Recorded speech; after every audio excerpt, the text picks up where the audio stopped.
There's 40 extraordinary home cooks in this very room.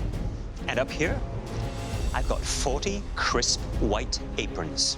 It's obvious that you all want an apron. But first, you have to earn it. And that's where your signature dish comes in. As usual, the three of us will be judging your dishes one by one in the tasting room. Two home cooks from the prairies determined to turn the tide and meet the judges' high standards. My food dream is to be at the top of the Winnipeg food scene. I learned to make sushi by myself. I taught myself. The white apron would mean everything to me. Hello there. What's your name? I'm Jeremy. April Lee. What are you making today? Crispy skin duck breast on a bed of kaboka squash with a little bit of ginger. Shrimp tempura roll. It's pretty traditional, but I'm doing my own garnishes on it. Spicy mayo with lime zest, green onions, and bonito flakes. Tell me about yourself. What was your upbringing like? My parents are immigrants from the Philippines. They sacrificed a lot so that we could have what we have. My mom, I lost her to cancer. I have her tattooed on my arm, and I know that she would be proud watching me here today. And I'm done. Jeremy. Great textures, flavors, the precision of it. It was delicious, so it's a big yes from me. Yes, thank you, Chef. It's up to me now, isn't it? You need me to say yes to get this apron. I hope you have some room on that arm for the MasterChef Canada tattoo. Yes! Welcome to the top 14. I won't let you down.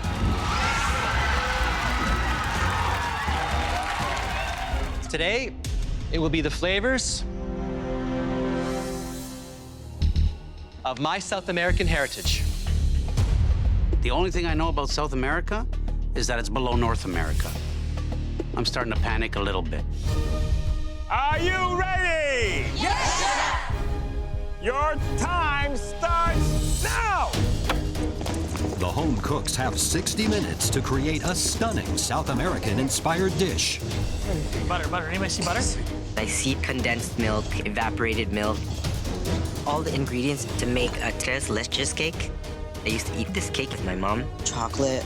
When she passed away, I started to recreate and cook her recipes. So I'm doing this to honor my mom. I think I'm good. Yes! Got my chipotle peppers. Chef Claudia? Jeremy, what are you making? I'm making a tres leches cake Wow. with white chocolate and toasted coconut. That brings me back to my childhood. What do you think is the biggest challenge in terms of pulling this one off? The bake time and having it cool in time. Jeremy, if you pull this off, I'm going to be incredibly impressed. I'm gonna do my best. I hope so. Thank you, Chef. 1 minute! 1 minute, get going! Look how beautiful that is. There's no way I'm going home. 10, 9, 8, 7, 6, 5, 4, 3, 2, 1. Hands up! Yeah, baby! Jeremy, please bring up your dish. It's toasted coconut and white chocolate tres leches cake.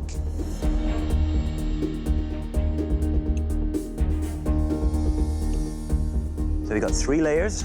And I put white chocolate in between each layer.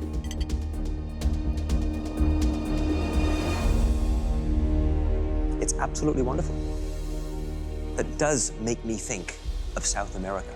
I get the wonderful toasted coconut that's around the outer edge, the very light whipped cream.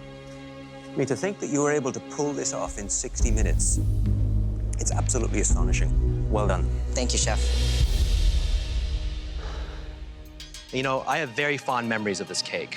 My grandmother used to make it.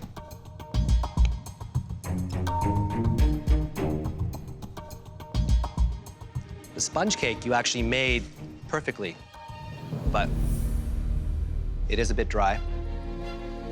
Just a few more moments soaking up that condensed milk, and it would have been a masterpiece.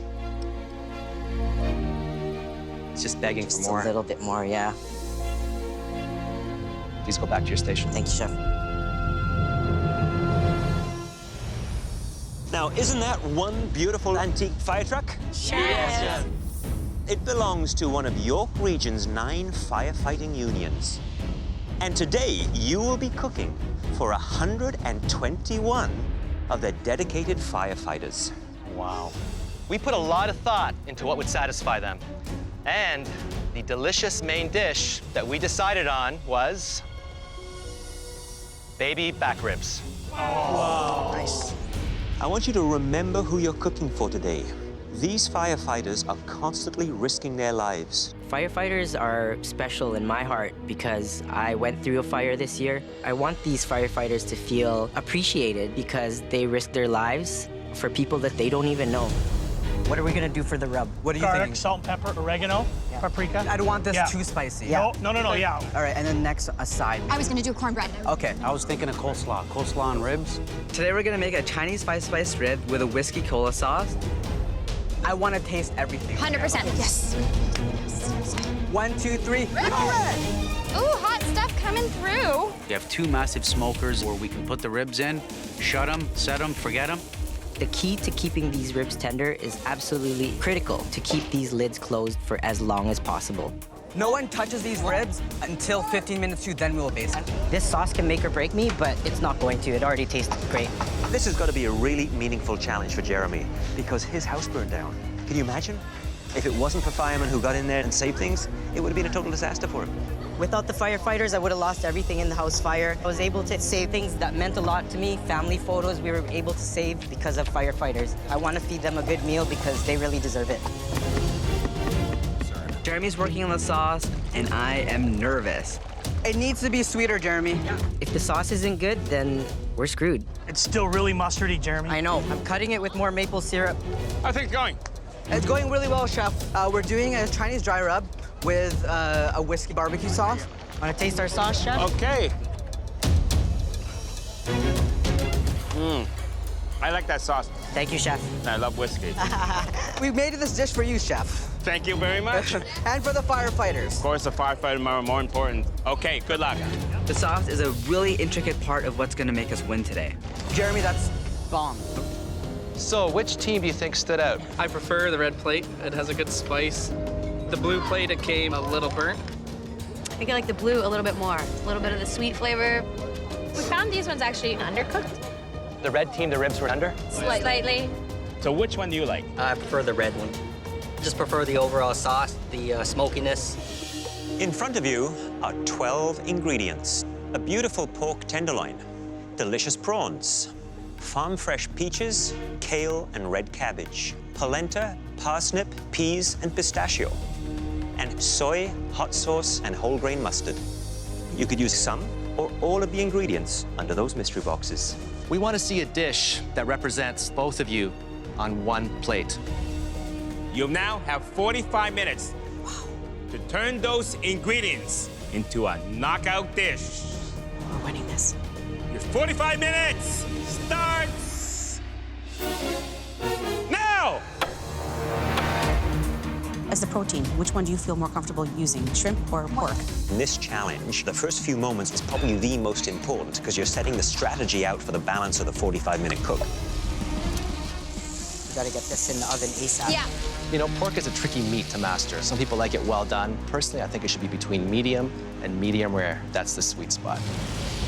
So we're doing a stuffed pork tenderloin, roulade, with the peach sauce and polenta fries. I did the pork roulade. He's doing the polenta fries. I'm feeling great about this partnership. I think we stand out as a team because we trust each other. We're the best team, I think, today. We want that advantage, and we're gonna work hard to get it. 10, 9, 8, 7, 6, 5, 4, 3, 2, 1, heads up! We think the plate looks really beautiful, so we're really happy with it. Yeah. Please bring up your dish. Jacqueline and Jeremy. It is a pork roulade with a stuffing of garlic shallots and pistachios, a peach sauce, a parsnip puree, and polenta fries. What do you think you learned about yourselves and each other? I liked that I could trust Jeremy, and we divided tasks right away, and we could just work on our own component. Wonderful. Pork looks like it's cooked very nicely. Thank you. A nice little pink blush to it.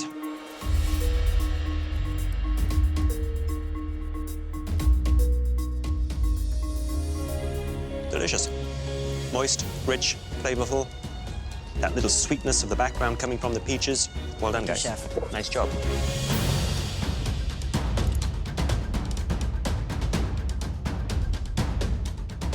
You know what I like about this dish? The polenta fries. I bite into it, I taste the polenta, I taste the corn. So you honor the ingredients.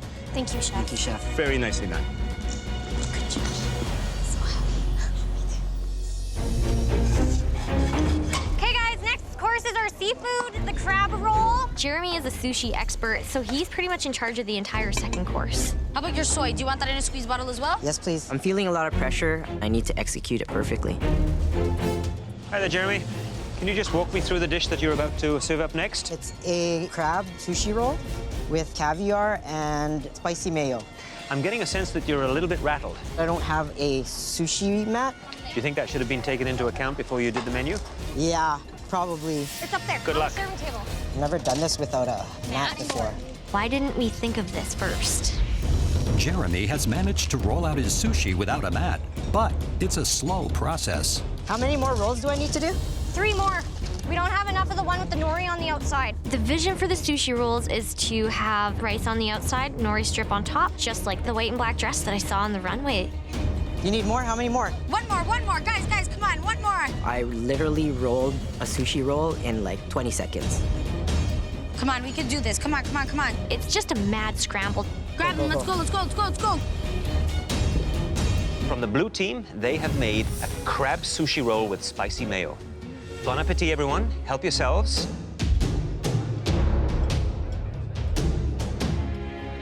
What do you think, Lainey? When I saw the blue team was serving sushi, I'm from Vancouver. You better impress me because the world's best sushi, I think, is in Vancouver. It's really good. That sushi really captured the stripe of the dress and of Kim's aesthetic. Jeremy, who's in that picture? My 2 beautiful nieces, Sophia and Gianna. I'm living with my sister right now since I lost everything in the fire. So I always see my nieces. It's really hard to be away from them for so long. Without my sister's family taking me in after the fire, I would be homeless. So I'm forever grateful to them with all my heart.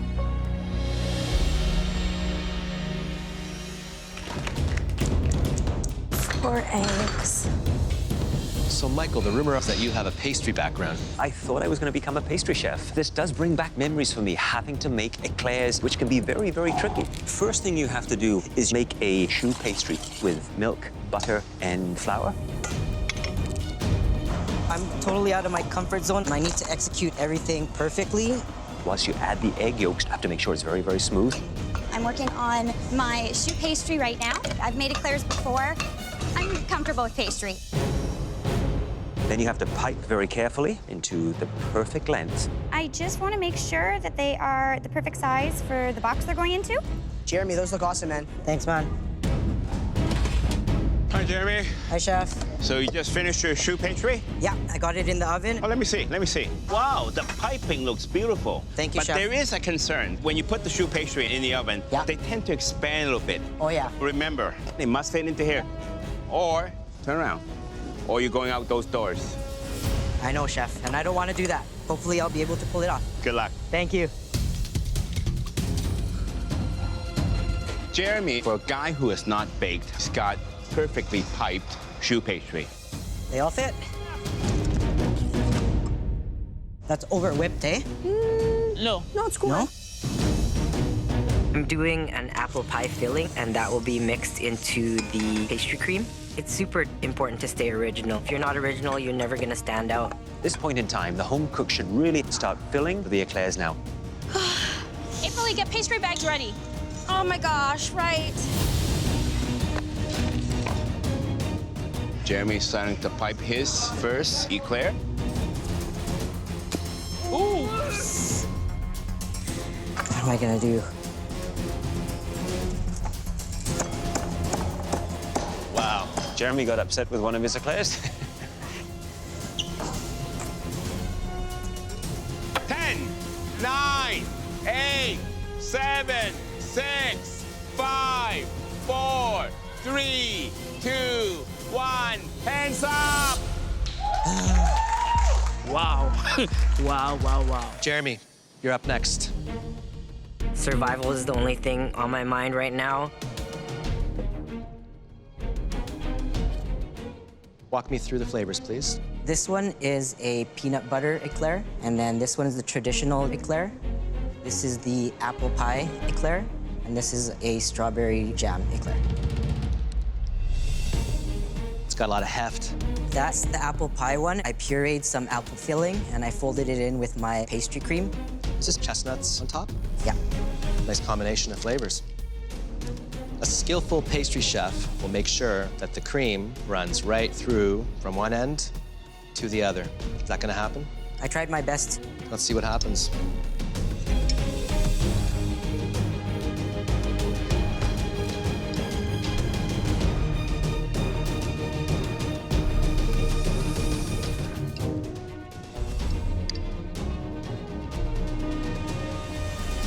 Not bad.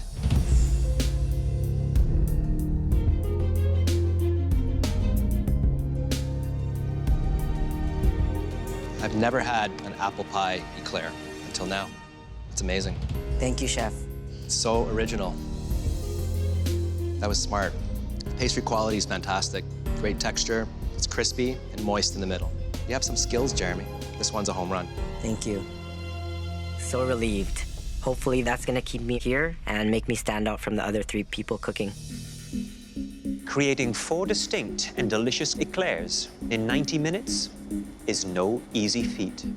None of your eclairs were perfect, but there were 2 home cooks who stood out tonight. They mastered difficult techniques and won us over with their delicious flavor combinations. Jeremy and April Lee, congratulations. And welcome to the top 7 in this competition. Both of you, head up to the gallery. I am super relieved right now. Top 7. Get the mayo on it. Put a little more flour on it. Not a ton, just a smidge. I guess you could say that I'm a bit of a control freak sometimes. Matthew put Jeremy with Mary because he thought Jeremy would drag Mary down. Just flour your hands up nice, because you got hot hands, man. I'm sorry if I'm being a stinker. It's okay. I don't care if she tells me what to do. I'm gonna work hard, just like I always do. Look at you go, like a wizard. 375 is that size. Okay, we have to cut up our vegetables now. Where's our ring molds at? Get the little, like, one that's like about this big, like a loony. It looks like all the pork Wellington is in the oven, so now everyone is starting to beat. Oh, I love it. So good. Switch! Tag, tag, tag. Go, go. Go, potatoes and beets. Yeah, okay, dude. Just let me think for a sec, okay? You don't really know, like, what's on the stove, what's in the oven. This is insane. I'm getting the beets out. Yep. Ooh, they're babies. Ooh, they're little. It's okay. It's bite size, remember? Bite size. We're good, we're good. Jeremy and I are not going home today. Switch! Go. Something's beeping, and it's either this one or that one. It is that one. I would check on the twills. The tweel dough can be temperamental. Your hands are gonna hurt, and I'm sorry. It's okay. You have to form them while they're still hot. Are your hands okay? It burns, but I don't care. Yeah. You know, I think Jeremy's actually had a bit of a calming influence on Mary. Beautiful. That looks so good. Should we start on the beef or no? Yeah. Nice. Go. I keep touching those arms. Get the mayo. Mayo's over here. I mean, there's a lot of multitasking going on right now. They have unfinished hors d'oeuvres, dressings to finish off, sauces to taste. Don't spill it, don't spill it. You're gonna touch it. Switch! Go, go, go, go. Let's go. Let's start on the beef. I'm strong with plating. But making a zillion appetizers in 90 minutes is kind of terrifying, so that's super fun. Killing it, Mary. 10, 9, Let's go, Mary. 8, And check those 7, dots at the very end, too. 6, Think about if you even have 10 5, seconds. 4, Keep going, Sean. 3, 2, Come on, guys. 1, hands up! Mary and Jeremy, please bring up your platter. I want to show the judges that 2 really, really different home cooks can put together a beautiful plate of hors d'oeuvres. Are you pleased with the way your platter turned out? We both touched every single hors d'oeuvre on that plate, so I think we're both happy with it. Taking a look at the beets, they look much smaller than the one that we had showed you. I think you may have used the wrong cutter.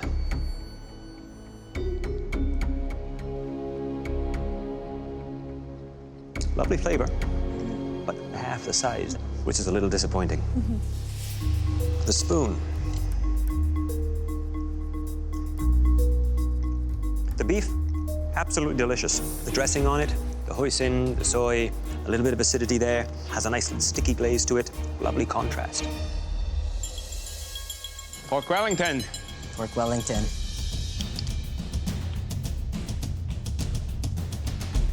The meat is perfectly cooked. It's very moist. The topping, cut perfectly, provides crunch, some freshness into the Wellington. Thank you. Thank you. Out of all of these hors d'oeuvres, the most difficult is the cornets. Ceviche has to be cured properly, and the cornet has to be crispy enough.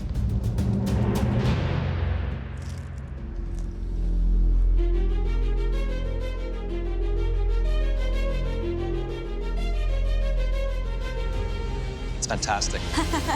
Thank you. I just love the flavors of the juice coming from the citrus and the crunchy tuile.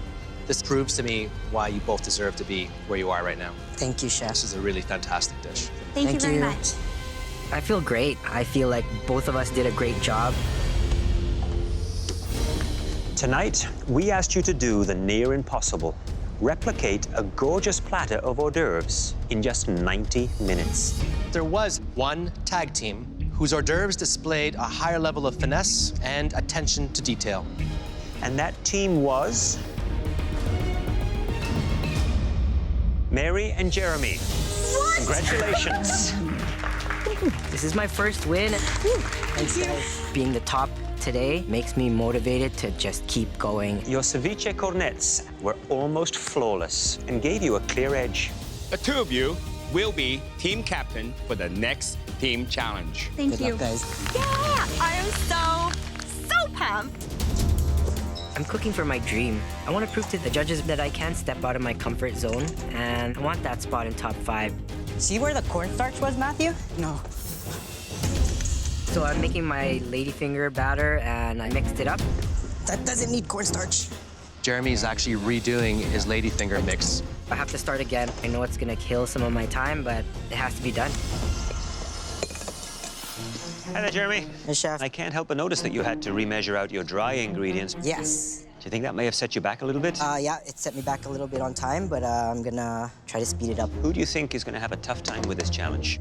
I think maybe Matthew. He's very meticulous and he likes to take his time on things. Do you think time management might get the better of him? I think so, Chef. Thanks, Jeremy. Thanks. So they're also piping out the round bases because that separates the layers of mousse in the charlotte. Looking strong, Jeremy. Way to catch up. Good job, Jeremy. To prepare the mousse, they're going to have to whip their egg whites, they're going to have to whip their cream, they're going to have to blend those ingredients together, add the gelatin. I'm making a orange chocolate mousse. I want to show the judges that I can put together different flavor combinations. 10 minutes, you have 10 minutes left. Really low on time. It's freaking me out right now. Now they can work on their glaze. I need to make it look really, really pretty.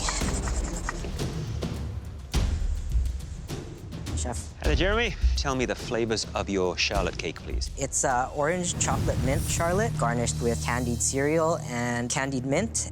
Wow, beautiful. Well, look, the outer row of the lady's fingers looks pretty decent.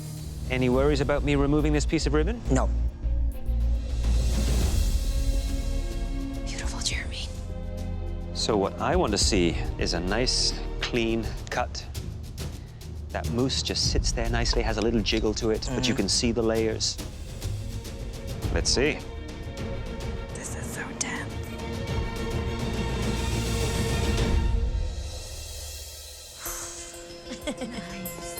It looks wonderful. A decent layer of mousse in between, another layer of the cake. Looks pretty good. Thank you, Chef. That's up the game, fellas.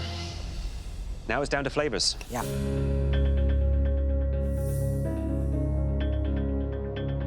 The mousse, beautiful. Thank you. Beautiful, soft, fluffy. The immediate hit that I get is chocolate. Then that mint starts to come around. The piece that I don't get is the orange. I think you needed a little bit more orange just to punch through. Overall, it's a solid Charlotte cake. Thank you, Chef. Thank you, Jeremy. Good job, Jeremy. Thanks, man. Success in this challenge hinged on 3 things: structure, presentation, and flavor. And only one of you managed to nail most of those elements. Congratulations, Jeremy. Please take off your apron, head to the gallery. I beat out 2 really tough cooks today, and I'm proud of that. I cooked for my life, and it worked.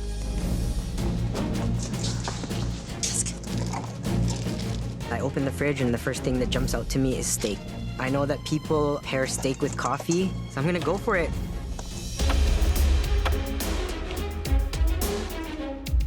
Matthew was right. I've never cooked with coffee before, but I think I know the flavor profile and what it matches. I'm making a steak with a coffee, togarashi, and salt dry rub. For my dessert, I'm gonna go to my Filipino roots. So I'm making a champorado. It's a Filipino dish. It's basically a chocolate rice pudding. I feel like I've been losing myself trying to impress the judges with other things that I don't really know. I'm gonna use my cooking style that got me here, and hopefully that will get me into top 4.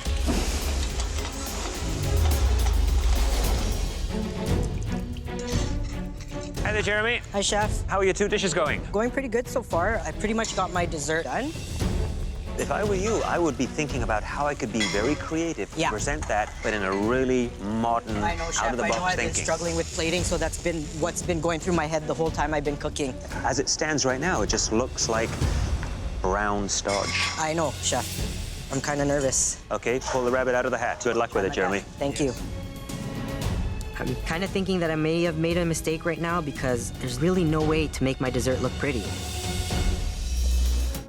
I'm gonna be part of the top 4 because I'm gonna try and show the judges that I can plate and make something delicious. I was really disappointed with the dish that I put out earlier, and I want to show them that I can do better than that. So I'm gonna redeem myself with this savory dish. I'm not going down today. I'm a fighter, so I'm gonna keep fighting until I win. Jeremy, please bring your dishes up to the podium. This dish is a coffee and togarashi beef with a steak au poivre sauce made with the whiskey and cream. And this dish is a coffee chocolate rice pudding with whiskey candied bacon. I have to say, it doesn't look that appetizing on the plate. Yeah.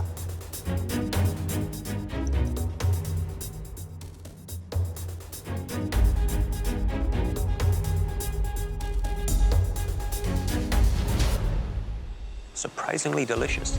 Thank you, Chef. I'm getting that sweet brown sugar. The coffee is working nicely with the chocolate, and it works really, really well with this rice. Had you plated it a little bit more elevated, it would have added so much more to the pleasure of enjoyment. Okay. But a bullseye on the use of those 3 key ingredients. Nicely done. So let's try the beef with coffee sauce.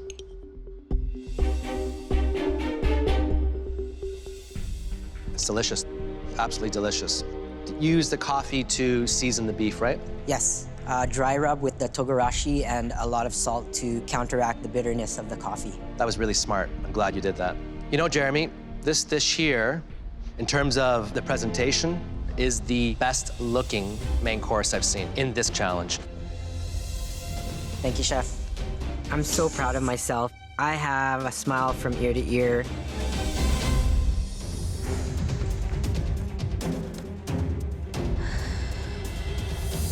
Tonight, we asked you to make 2 MasterChef quality dishes inspired by the classic cocktail that Matthew assigned to you.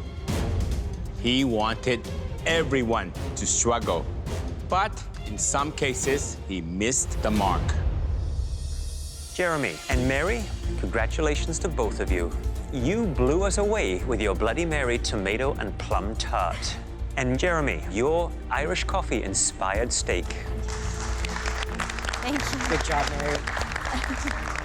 I feel like everybody that's still here cooking is gonna be like, maybe I misjudged him.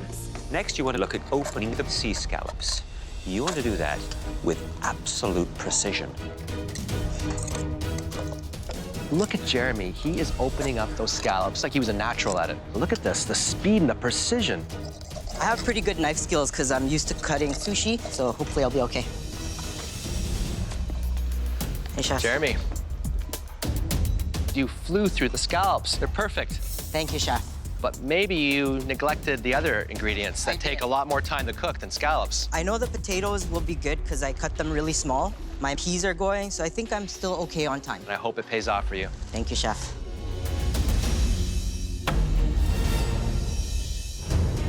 At this point in time, the home cook should really start slicing the scallops with the coquille Saint-Jacques. Time is running out, and I need to get the coquille Saint-Jacques in the oven.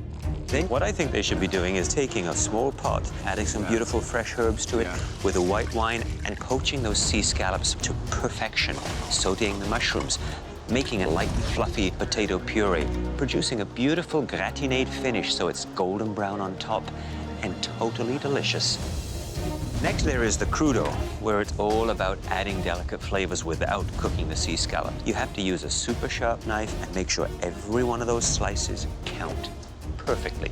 Jeremy's doing a beautiful job slicing through those scallops for his crudo. And he looks so comfortable doing it, too. I'm feeling the pressure, but it's got me laser focused, and I'm going through these scallops like nobody's business.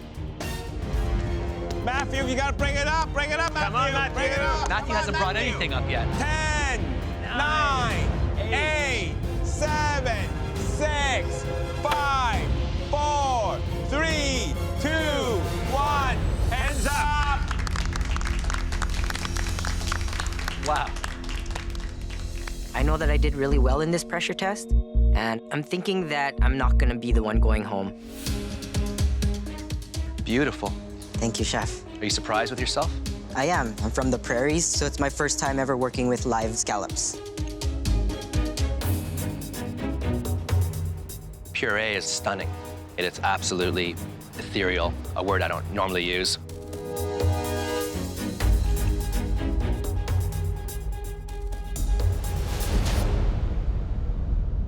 I wish this wasn't just a tasting and I could actually eat the whole plate because it's delicious. Thank you. You just nailed that. Yes. Hi, Jeremy. Chef Alvin. Well, I can tell you, this is beautifully sliced, nice and thin. You can see the shadow of the knife through that. Every single scallop is beautifully cut. You can see they're perfectly round. Good work there. Crudo. Everybody thinks this is simple, but it's like a tightrope. Nothing should overpower each other.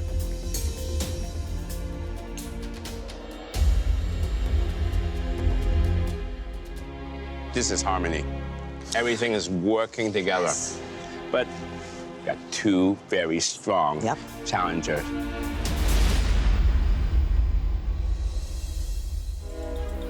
So the coquille Saint-Jacques. Have you ever had that dish in a restaurant? No, I've never even heard of it till today. You have a nice, even gratin over the sea scallop and the sauce on the mushroom portion. A little darker on the potatoes might have helped the cause a touch.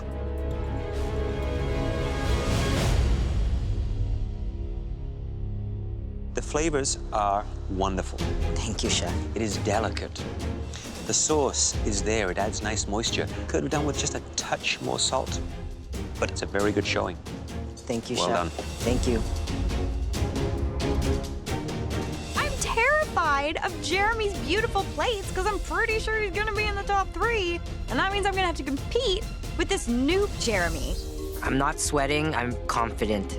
I know that I did really well in this pressure test, and I'm not going home right now. Replicating 3 dishes in just 1 hour is an astonishing feat, especially when it involves opening and cleaning 7 fresh Atlantic sea scallops. All of you impressed us, but one home cook absolutely crushed this challenge. And that home cook was Jeremy. Good work, Jeremy. Good work. Congratulations. Congratulations, Jeremy. Thank you. Tonight, we saw what you're really capable of. And now, you're in the top 3, and we hope you keep it up. Please remove your apron and head up to the gallery. I won the pressure test. I feel great. Nothing can stop me now but myself, and I'm just gonna keep getting better. It's 25 components that has to be baked, cooled, cooked. I certainly would not like to do this in 90 minutes. I think a professional pastry chef would struggle to do this. I'm gonna be working super intense today, as fast as I can, and just get everything on the go. I want to compete against Mary so bad in the finale. I'm pretty good at replication, so I think I got this one. I think if it comes to speed, then that's what's gonna set me apart from Matthew. Nice, Jeremy. It's been 5 minutes, and Jeremy has like 3 things done. So fast. It kind of scares me about the finale, because if Jeremy's cooking next to me, I better speed it up. So right now, they both seem to be working on their choux pastry. Jeremy's already got his piped out in a silicone mold. And don't forget the coconut sablé, because that has to be put right on top of the choux pastry. And then as it bakes, it melts over the top, forming a beautiful looking crust to it. Almost like a crunchy glaze. Hey, Chef. How you doing? Doing pretty good. I got my choux in the oven. I'm doing multiple things at once because I know that I need a lot of time to plate. I'm just gonna go around and check out your oven. Sure. Uh-oh. What happened in here? Look at that. Your sablé is actually slid off of your choux pastry. Yeah, it has. But not all of them. One of them is safe, right in the middle. Is that luck or is that skill? That's luck. Now, one there is gonna save me. I did as many as possible so I wouldn't run into that problem. Luckily, I did that. Well, that was a smart move. Always have a backup. Always, always, Chef. All right, good luck. Thank you. They're both cutting the grapefruit croutons for their chocolate ganache. You can see that Matthew's cutting his very slow and carefully. Matthew's got the delicate touch when it comes to working with pastries. Jeremy, on the other hand, whilst he's got speed, he can be a little bit clumsy and clunky at times. Lime zest. I'm not sure if I have enough lime in the mousse. I just don't know. I don't think Jeremy has started plating anything yet. What else do I need? The only time I'm gonna slow down is when I need to gather my thoughts for plating. This pressure test is all about details. The margin of error is 0. I got all my components done. Now it just has to look good. Tarragon, cilantro. This pressure on me is making me cook at my best right now. 10, 9, 8, 7, 6, 5, 4, 3, 2, 1. Hands up! Thank you, man. Oh. Time up, hands up. I feel a breath of fresh air, and I'm super proud of what I did. Looks just like the photos in my head, and I think I got this. Hey, Jeremy. Hi, Chef. And you were hustling out there, man. I was hustling. I wanted to have lots of time to make sure every single component was on every dish. I'm going to be tasting the white chocolate ganache. Okay, Chef. I think it looks like it's sitting off to one side of the plate and just a little bit irregular in terms of the original.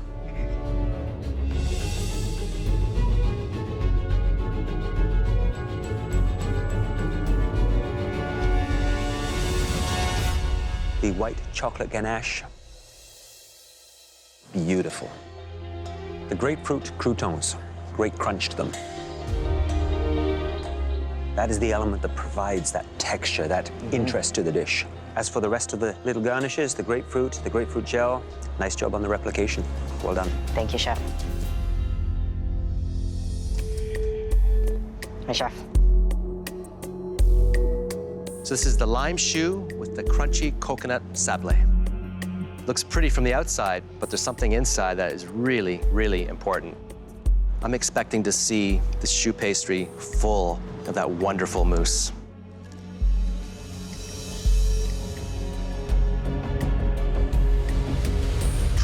Man, hot damn.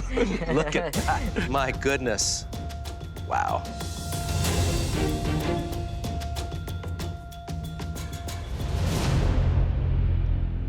What happened to the lime flavor? It's not in there, Chef. The texture's there. I love that liquid center, but it doesn't have that kick of lime that I want. What happened? Maybe I should have added a bit more.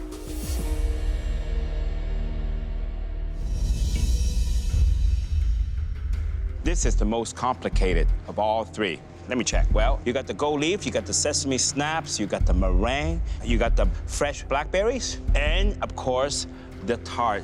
So when I cut into this, it's not gonna look like a broken egg, is it? No, chef.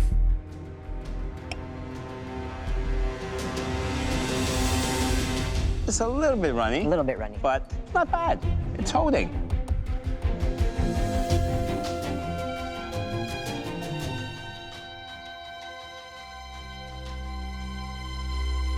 I tell you, beautiful replication, perfect balance of tart and sweet. Crispy on the outside, soft in the middle. Nice. That's exactly what I was looking for. Well done. Thank you. I'm so close to changing my life. I'm not ready to go home. Not yet. Matthew and Jeremy, you are both extremely gifted home cooks. And tonight, you both prove that by recreating 3 stunningly difficult desserts. However, only one of you can advance to the MasterChef Canada finale. To make that decision, we had to take into account accuracy of your replications, the beauty of your plating, and most important, the taste of your desserts. It was not easy. But one of you had a slight edge when it came to presentation and flavor. The home cook that made the best desserts and would face off against Mary in the MasterChef Canada finale is...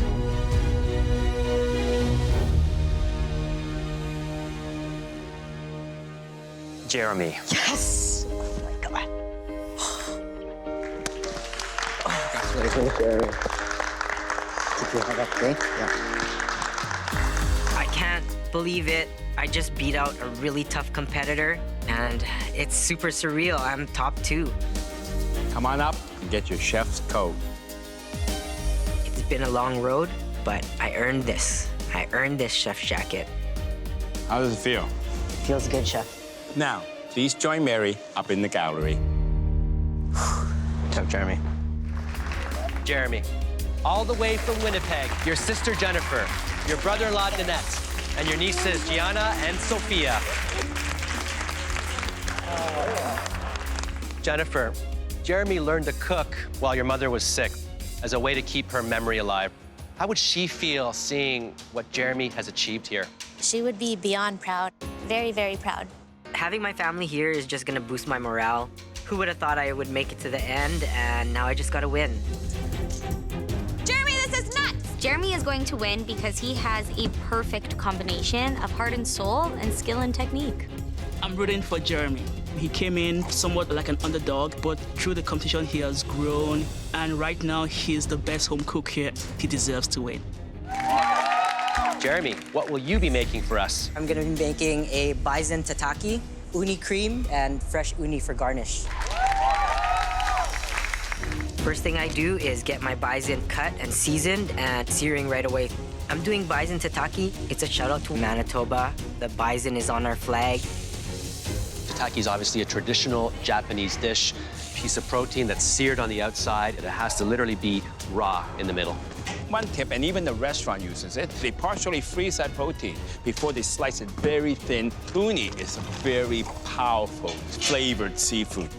Uni is a sea urchin, and inside is the golden part. That's what people eat. It's like taking a bite of the sea. The dish sounds absolutely delicious. I need sugar. I have sugar. Here. Look at that. I'm surprised, even at this level, at the finale, they're still helping each other. This is so Canadian. That it is. Jeremy, how you feeling? I'm feeling good. I got most of my components on the go. This is gonna open last minute. Fresh unis. Fresh live sea urchin. Those are beautiful. So where are you at with your bison right now? My bison is already seared and it's chilling, so it gets a bit stiff so I can make nice, thin slices of it. This right here, chef, is one of my favorite sauces to make. I love tataki sauce. Taste it.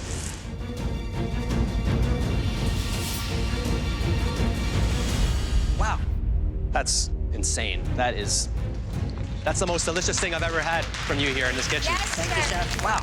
15 minutes. You have 15 minutes left. 5 minutes. You got 5 minutes. Better start plating. I'm cutting into my bison, and I don't like the thickness of the cuts. The way that he's hacking through that bison right now, he's kind of tearing the meat. Jeremy's actually pounding it to make sure that he has that even thickness right around. Well, that's a good comeback. But he hasn't even opened those live sea urchin yet. They take a while to process. Look at Jeremy. I don't see those live sea urchins. How is he going to pull this off? Here we go, here we go. He's about to open up his sea urchins. Wow. 1 minute, you have 1 minute left. Come on, let's hustle, let's go.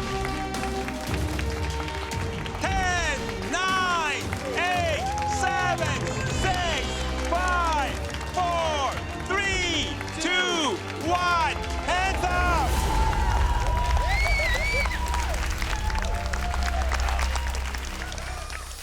Okay, Jeremy, please bring up your dish. I'm super proud of this dish. I just want to win. That's all that's going through my mind. A bison tataki with uni cream, fried lotus chips, and a tataki sauce.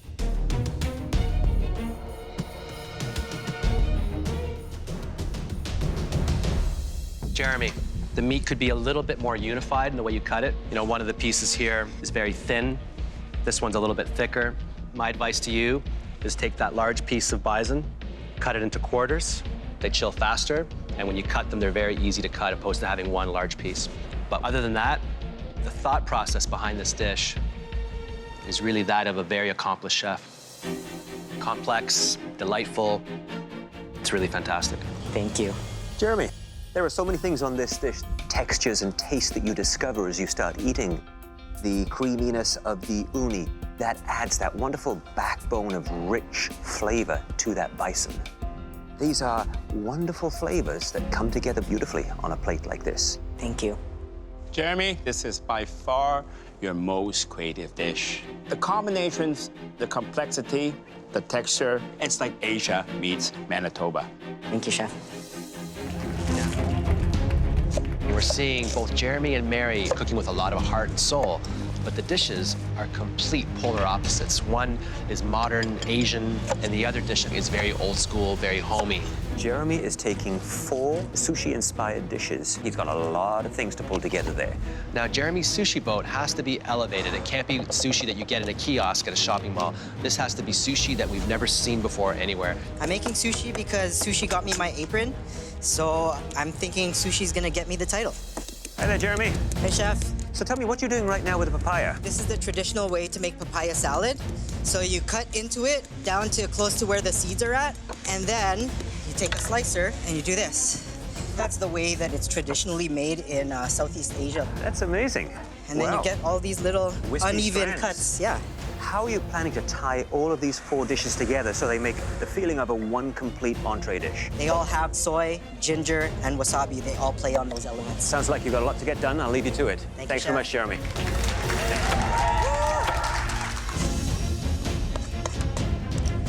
When it comes to sushi rice in Japan, it is sacred. It is served at room temperature. I make my sushi rice, and it has to get cold, so I put it in the blast chiller. He didn't have to put it in the blast freezer. He had plenty of time. Put a cloth over it and let it cool. Sometimes you put it in the blast freezer, the rice gets dry and hard.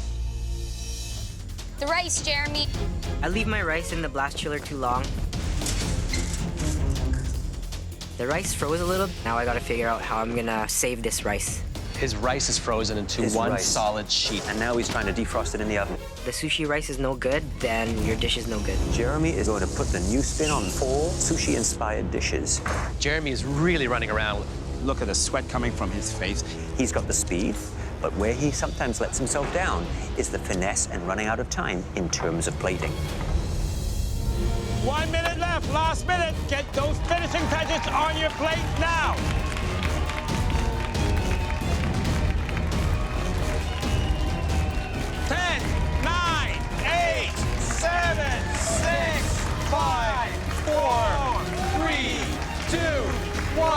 Hands up! Great job, guys. Good job, babe. Good job. I feel good. I didn't think I was gonna get everything on the plate, but I pulled it off. Jeremy, please bring up your dish. I made 4 different dishes. There is a deconstructed soft-shell crab spider roll, and then a miso-marinated baby octopus with mushrooms, a tuna crunch roll with wasabi mayo and crispy salmon skin, and then a ginger papaya salad.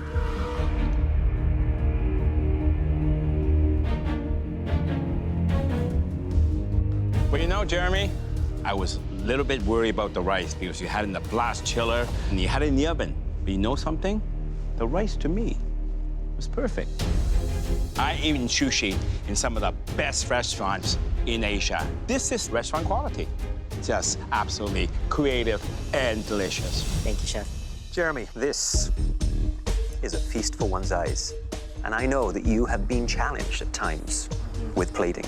You'd never know that looking at these 4 dishes. The tuna roll, very clean, very well executed. The soft-shell crab, cooked beautiful and crisp. The dish that, for me, fell a little flat was the papaya salad. I'm looking for a little sweetness in it to make it sing for me. Otherwise, a really great job. You should be very proud of yourself. Thank you, Chef. So, Jeremy, here you have 4 very different things happening on one plate, opposed to having one composed main course that's very focused. You give yourself now 4 different ways to be criticized. You know that. The standout dish for me was the octopus with the mushrooms. You could have just served one dish, and it could have been that dish right there. That's my advice to you is focus. You need to focus more. But overall, very ambitious and very delicious. Thank you, Chef. Jeremy, on the other hand, he's doing something that I think sounds really quite adventurous. I'm making a milk tea panna cotta and a jackfruit ice cream. Panna cotta. It essentially means cooked cream, so you have to warm up your cream base, flavor it, add gelatine to the warm panna cotta mixture. You then need to strain it, and then it has to set and chill. Jeremy. Hi, Chef. Do you feel like the underdog in the dessert competition? I've always felt like the underdog, especially when it came to baking, but more so now that I'm going up against Mary. This is beautiful. Look at that. Fresh jackfruit. You are really cooking with the Philippines in mind and your mother in mind. Yes, Incredible. all these flavors, every single component on this dish reminds me of her. Good luck. Thank you. How close do you think this competition is right now? Super close. Super close. Like super close. And I am feeling it. I'm gonna let you focus on your dessert. Thank you. 5 minutes, you have 5 minutes left. Better start plating. The whole competition is riding on this dessert. Look what Jeremy's doing. He's layering flavor after flavor after flavor. That's gonna be exciting to eat.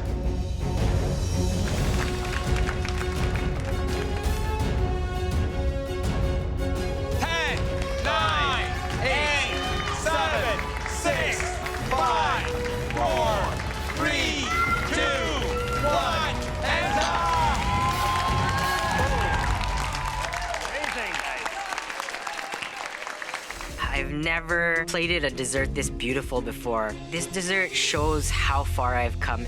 Jeremy, please bring up your dishes. Milk tea panna cotta. On top is a coconut tapioca, topped with fried plantains with a jackfruit ice cream. Well, Jeremy, I think you've created something that is completely and utterly original. So let's dig in.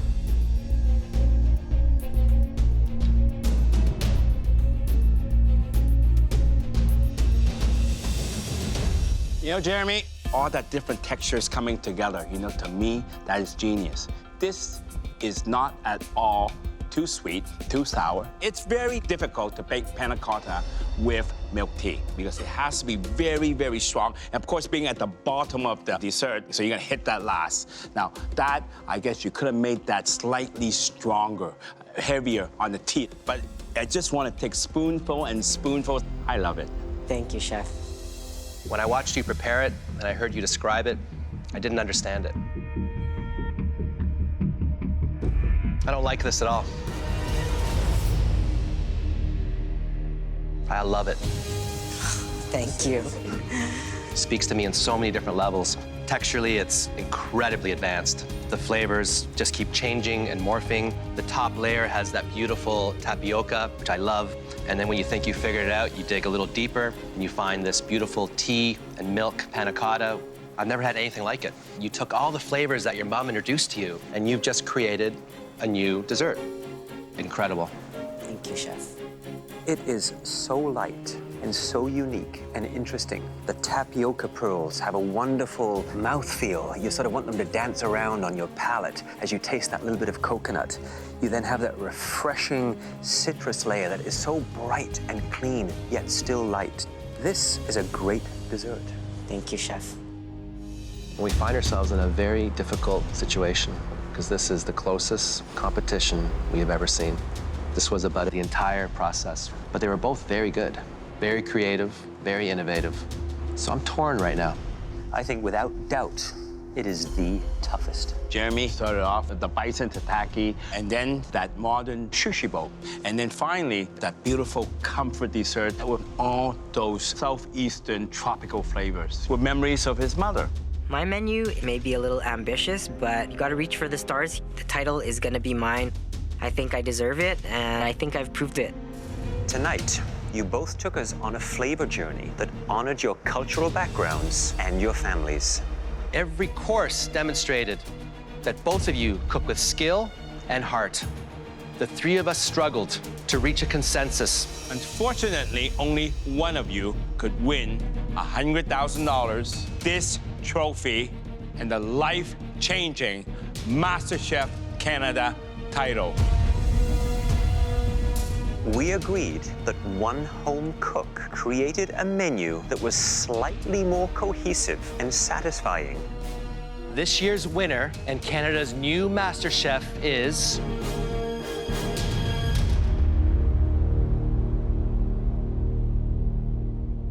Mary.